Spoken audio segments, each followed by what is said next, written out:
Hello and welcome to today's fish video. Today I have something very special. I finally moved my big tank into my fish room. So I have now in one room my big tank, the Red Sea 425 XL, and the little Frag tank.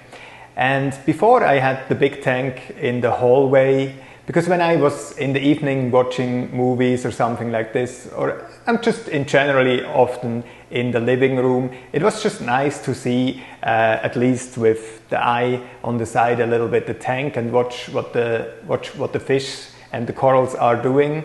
But now, since I do more and more on the tank, it's just nice to have it in one enclosed room and be able to do things inside and then just close the door. And it also helps a lot because the tank is not very silent all the time. So the skimmer, everything makes a little bit noise all the time. And if I have it in the hallway, I was constantly hearing it when I was watching movies in the evenings and things like this. So now it's enclosed in one room. And I have even a little area where I can put in all the stuff, all the testing things. And it's just kind of a nice little thing, almost like a little dream. I think every reefer's dream is to have his own little fish room. So I did this, but I haven't done it actually for a while because I was kind of almost a little bit too concerned or even scared to move the big tank because everything did so great. So the corals did very great. I had all the great rock work. And I feel like if you know something is, if you put the rocks and everything inside and you would take it out, it's usually very hard to put it back in the same way.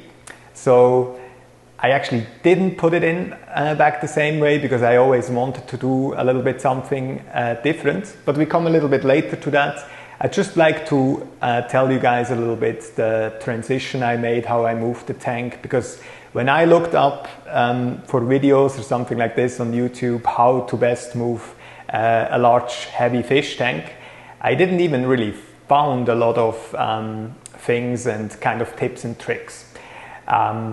Obviously, I also didn't film the whole journey. I made a couple pictures of it because I thought like I will be so stressed during that time that I didn't really want to mess around and kind of holding my camera up and down and then maybe something goes sideways with the tank. So I wanted to be completely focused on the tank, so I decided to not make a video, but I still would like to share here some of the very important learnings I had when I moved the tank. So first of all, I obviously made sure I completely drained all the water from the tank. So I drained all the water. I had some like these large 20-gallon plastic boxes which I set on the ground. I put in water. I took then the rock work one by one out of the fish tank and placed it inside these bins. I feel like you can leave them easy inside there for half a day, maybe even a day, without even having power heads and all kinds of stuff inside. My house is usually around 73 Fahrenheit, something like this. So I was also not really concerned about temperatures. Obviously, if you do it in the middle of the winter, maybe make sure it doesn't get too cold. And if you don't have an AC system, just don't make sure, or make sure it doesn't get too hot inside there. But usually I don't think that's really a problem. So I put everything into these bins.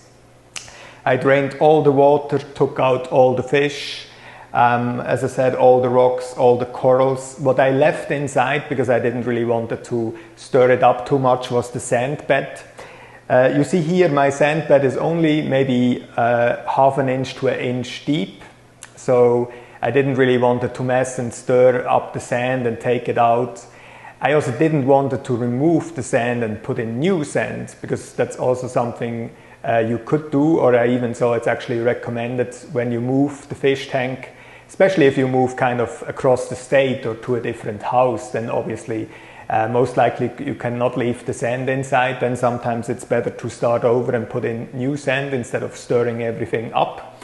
But I left it inside, moved it a little bit around, and it's kind of after, now the tank is sitting here for maybe a day, it all cleared up. Again, I didn't have too much detritus in it anyway because I have fairly high flow. So that went all good. I also didn't really want to take the tank off the furniture, of the stand here, especially because the tank I had to move was only from the hallway right outside here, inside that room. That's maybe 15-20 feet or something like this. I had to move it. So what I did is, again, drained the water completely, took out also the sump, the glass sump, because that's like that's heavy weights underneath. I took that out, and then I put like little like sliders underneath the feet so that I can slide it over my floor without scratching it too much. And we were actually able with 2 people to fairly easy, within 1 or 2 minutes, move it around, and it didn't make any kind of scratches or something to the floor. So that went very good. I removed the door. I completely removed the door inside the room just to make sure there's no metal parts and nothing there where I can maybe hit my tank and hurt the glass or something like this. So everything went fine. Once I was here inside and had the position for the tank, I wanted to make sure the tank is absolutely level. It's a newer house and it's the base floor, so there's just concrete underneath, but even that one is sometimes not level. And I was reading about all the horror stories that sometimes the tank is crooked and not completely level, and then with the stressing to the glass, kind of it can be that the glass or the seams are actually breaking or something like this. So that's why I made absolutely sure that the tank is level. For this I took 4 wooden shims underneath every corner of the tank. So, and with that and a little hammer to the shims, it was actually very easy to completely level the tank from left to right and from front to the back, that it's absolutely balanced and level the tank. Once I had this, and I just would always recommend, I probably spent to level the tank over an hour. Maybe it was almost 1.5 hours. I recommend to spend a lot of time to level the tank, because once it's in there and filled with water, there's almost no way that you can kind of correct it or level it. So definitely level it first. I put then in a little bit water, checked everything again, 3/4 full, checked it again, like really, and like now with everything inside, all the rock work, it's absolutely, the little water bubble in the leveling tool is absolutely in the middle, and I'm very glad that I spent the time to do it like this. Then I put the rock work inside, and I already mentioned I did a little change to it, because in the beginning or before, I had actually almost 1/3 rocks more inside than I have now. So I took almost, I think it was 3 or 4 big chunks of rock outside. I obviously took the coral away, because in the beginning I was filling up the whole tank with rock and kind of forgot that then the coral is growing. So I almost run a little bit out of room. So instead of that big rock wall, I made like 2 islands. So one on the left side, one on the right side. So it gives the fish a little bit more room to swim in between, and just kind of go a little bit higher and move the corals that they kind of stick a little bit outside. And I feel like it turned out very well. I'm kind of extremely pleased how it turned out. First I was super frustrated because you put the rocks back in and nothing really looks familiar, and it's definitely a stressful time to do that. So anytime you move your tank or you rearrange something, just make sure you're very good prepared, because this will help you to not make any kind of mistakes.